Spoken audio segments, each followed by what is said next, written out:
It's unclear. You know, NATO was a Cold War organization. It was formed a few years before the Warsaw Treaty, by the way. It was seen by many as an aggressive institution, military institution, which was the kind of a military counterpart of the Marshall Plan to undergird the security and the economic security of Western Europe. Since the collapse of the Soviet Union, really, NATO ought to have gone with it. It was there supposedly to ward off the threat. The threat disappeared.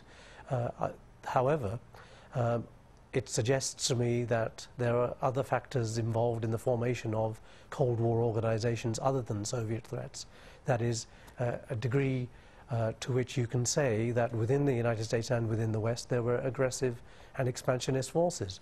NATO's expansion to far beyond North Atlantic territories, to now include Australia, New Zealand, Korea and Japan as contact countries, suggests that there was some other intent to Western power from the very beginning.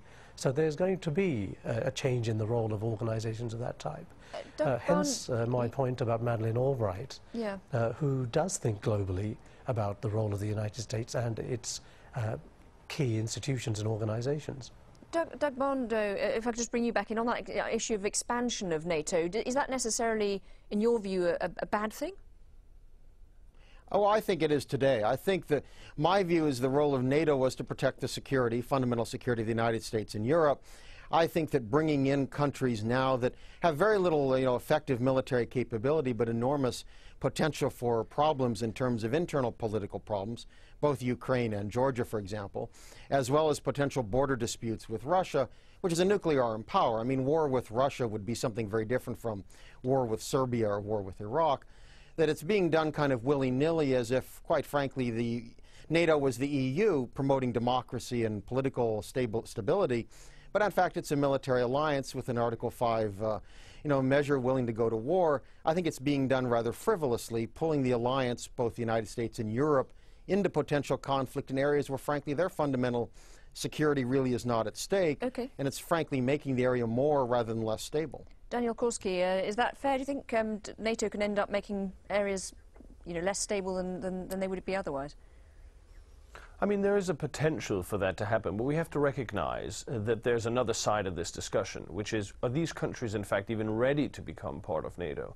I think there was a great rush during the Bush administration to pretend that they were, but the truth is the Ukrainians are deeply split about whether they want to join NATO, about half and half. And in Georgia, they have shown not to have the requisite institutional framework, political maturity, to even join an alliance. So there's another question, which is, we're discussing this as if it was a realistic prospect, but these countries, even if we wanted them to join, could not meet the NATO criteria that were laid out by earlier Secretaries General. So this is not really something that we ought to concern ourselves with, probably for the next decade or so. Then we can come back to the question as to whether we want to enlarge with them and what consequences it may have. I do think, though, that the expansion of NATO, certainly in the Balkans and in Eastern Europe, has produced this zone of peace. It has laid a certain criteria for how countries must behave. It has laid certain criteria for what kind of structures they must have in their defense establishment, all of which have been good and consolidated democracy. Okay, well, on that positive note, I'm afraid we've run out of time for this discussion, but thank you very much to our guests. In Washington, D.C., Doug Bondo, a Senior Fellow at the Cato Institute. In London, Daniel Korski, a Senior Policy Fellow at the European Council on Foreign Relations. And in Kuala Lumpur, Professor Inderjit Palmer from Manchester University in the UK, Head of Politics there. Thank you very much, all three of you, for joining our discussion. And thank you for watching this edition of Inside Story. We do welcome your comments and suggestions. Please email them to us, insidestory@aljazeera.net. Bye for now.